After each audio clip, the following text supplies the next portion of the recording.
going to look at the TCA cycle today. I'm going to start with an overview of the TCA cycle, starting from acetyl-CoA, which we know was produced from the reaction of pyruvate with coenzyme A. I'm going to look at the reactions of the TCA cycle, and then finish up with the regulation of the cycle. So the TCA cycle. Now this goes by several names, including the tricarboxylic acid cycle, which is what the TCA stands for, the citric acid cycle, or the Krebs cycle. And I have to admit that I tend to use all three of those names, so it is important that you know that they all refer to the same thing. We're going to see these acetyl groups being fed into the cycle and then enzymatically oxidized to carbon dioxide. So each acetyl group, of course, has two carbons, and so two carbon dioxides will come off for each acetyl group that enters the cycle. We're going to see that all reactions of the TCA cycle occur in the mitochondria. If you remember, pyruvate entered the mitochondria before pyruvate was converted into acetyl-CoA by the pyruvate dehydrogenase complex. And in total, one round of the cycle, so that is a round of the cycle from a single acetyl-CoA molecule, is going to yield 2 molecules of carbon dioxide, 3 molecules of the reduced electron carrier, NADH, 1 molecule of the reduced electron carrier, FADH2, and 1 high-energy phosphate molecule in the form of a GTP. If we look at the scheme on the right-hand side, it summarizes a little bit of what we've already talked about. You can see how at the top glycogen can be stored and broken down to glucose, which then undergoes glycolysis to form pyruvate. At this point, if oxygen is present, the pyruvate will enter the mitochondria. One of the carbons of pyruvate is lost as CO2, and then the pyruvate is converted into acetyl-CoA. So the remaining 2 carbons are what become the acetyl group that enters the citric acid cycle. You can also see shown on this scheme that as well as pyruvate being converted to acetyl-CoA, this is also the way that amino acids and fatty acids can be broken down. So both amino acids, fatty acids, and of course pyruvate can all be converted into acetyl-CoA and can all be oxidized via the citric acid cycle. This shows all of the reactions of the cycle together, and I'm going to go through each of these reactions in turn. But one of the things I want you to note from this scheme is the labeled carbon. So carbon 1 of the acetyl group coming in is labeled with this little asterisk. And as you go around the cycle, what you can see is where that label is. And what I really want you to notice is that in the first round of the cycle, the labeled carbon is not one of the carbons that is released as CO2.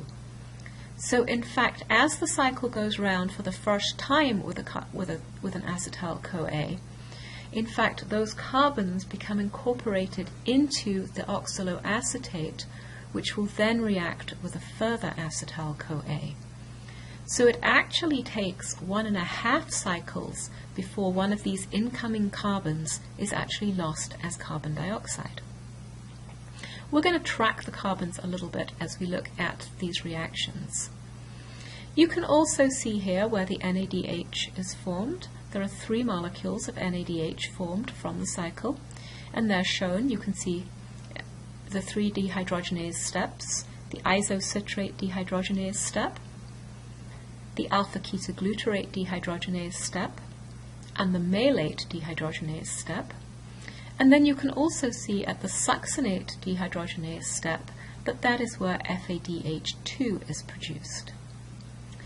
You can also see at the succinyl-CoA synthetase step that GDP and inorganic phosphate are joined together to make the high-energy molecule GTP. And remember that energetically, 1 GTP is equivalent to 1 ATP. So looking at the reactions in turn, starting from the first reaction, which is the reaction of citrate synthase. And what citrate synthase does is it catalyzes the condensation of one molecule of acetyl-CoA, which is a 2-carbon molecule, or the acetyl group is a 2-carbon molecule, and oxaloacetate. Now we have seen oxaloacetate before.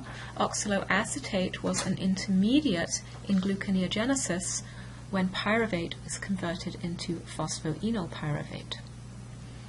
So we can think of this 4-carbon unit, this oxaloacetate, as condensing with the acetyl group from acetyl-CoA to form the 6-carbon acid, the 6-carbon tricarboxylic acid, which is citrate.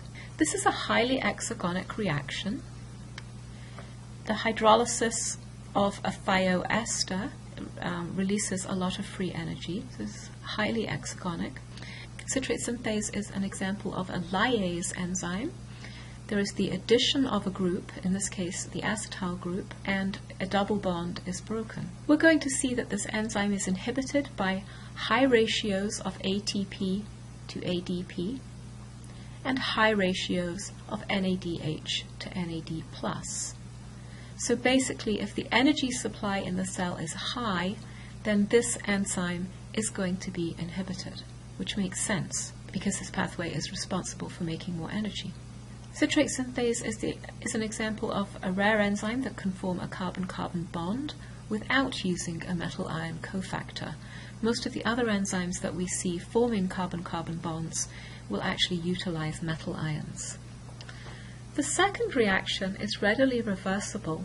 So in other words, its delta G is very close to 0.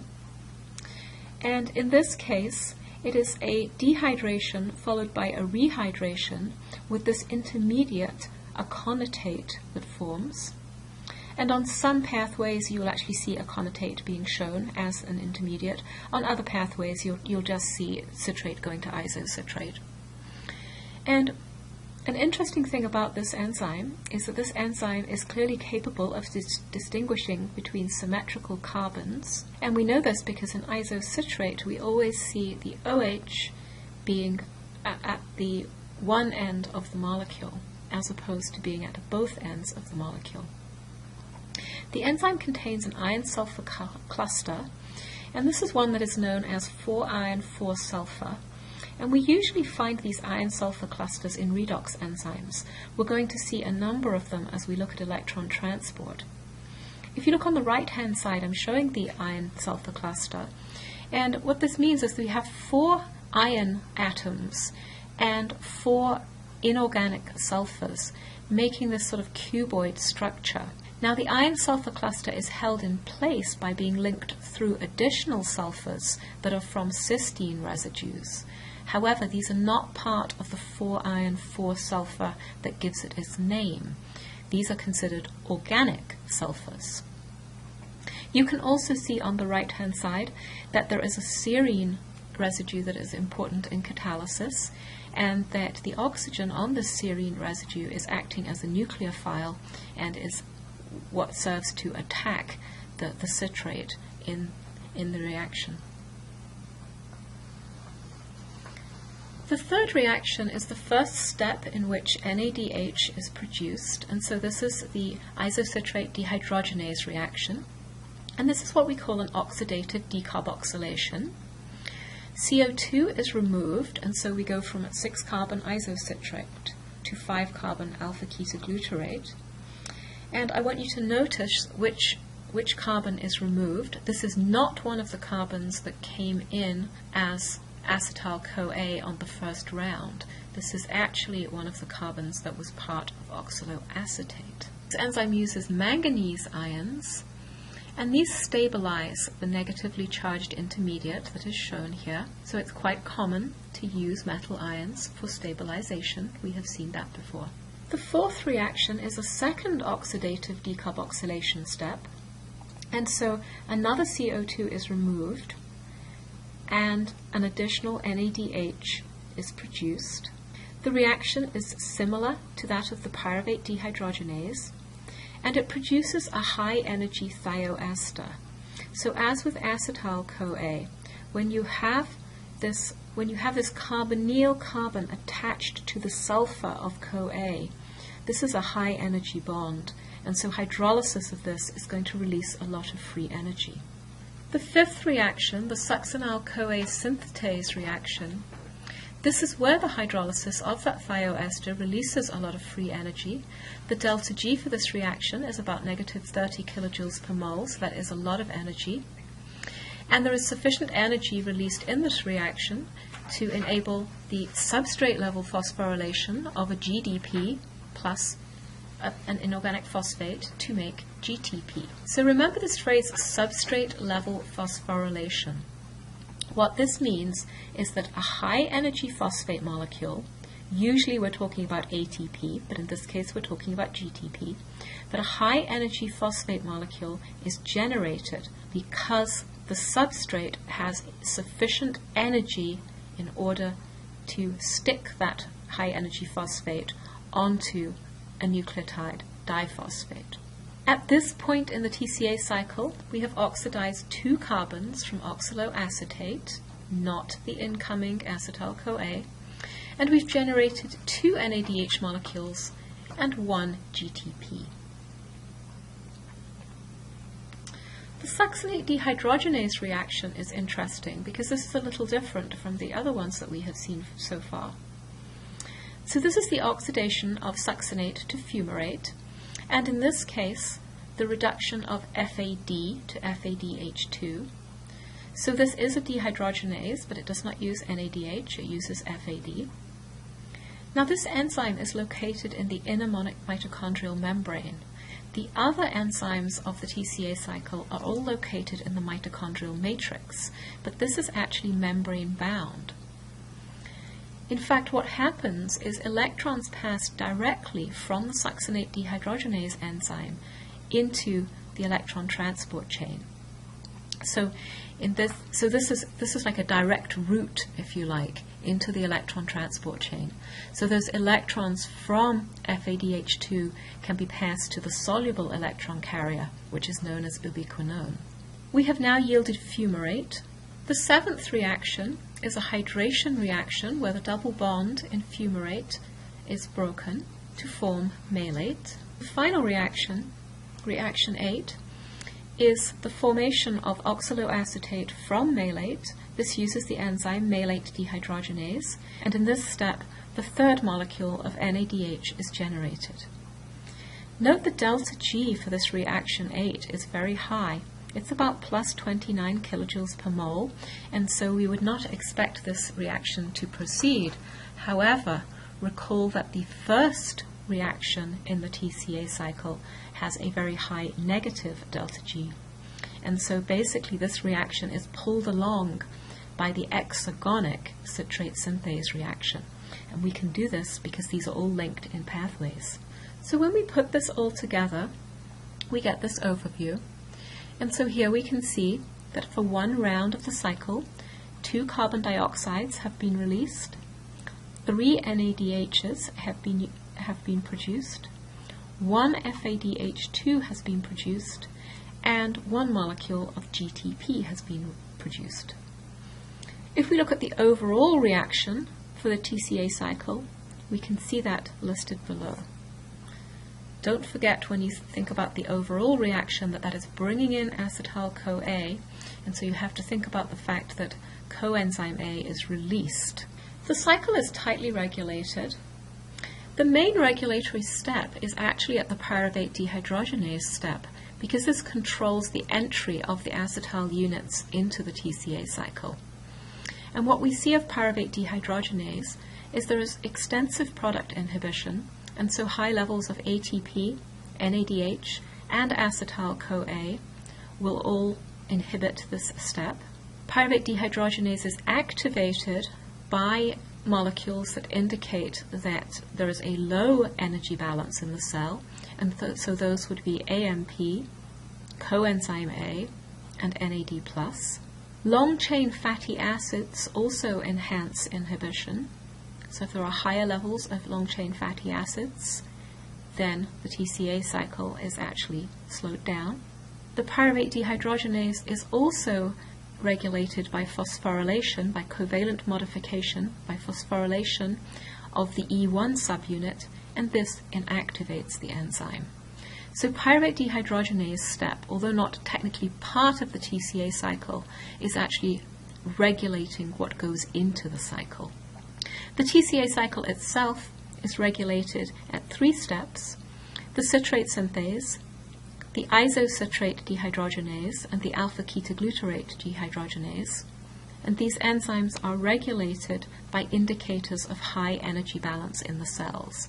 In other words, they're all going to be inhibited when levels of ATP and NADH are high, and activated when levels of NAD+ and AMP and ADP are high.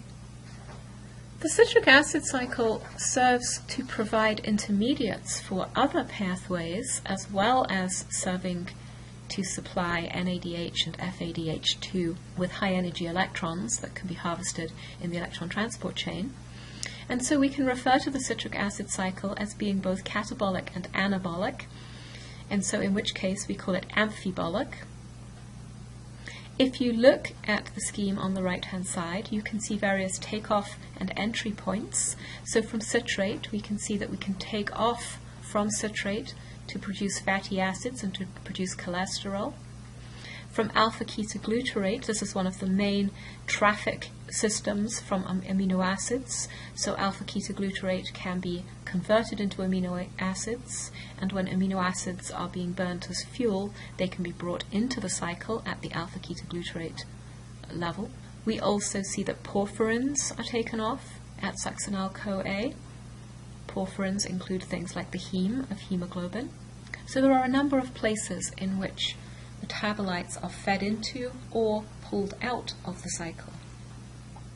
We call reactions that drain the cycle intermediates cataplerotic. So if something is coming out of the cycle, it's cataplerotic. Reactions that replenish the cycle are anaplerotic. On this slide, just got an overview of the pathways we've looked at so far to generate energy. So from glycolysis, we know we generated 2 NADHs and 2 ATPs. The pyruvate dehydrogenase complex, going from pyruvate to acetyl-CoA, generated 2 NADHs per glucose molecule, 1 per pyruvate. And then in the TCA cycle, bearing in mind we would go twice around the TCA cycle for each glucose molecule, because each glucose molecule generates 2 acetyl-CoAs. So in total we would have 6 NADHs, 2 FADH2s, and 2 GTPs.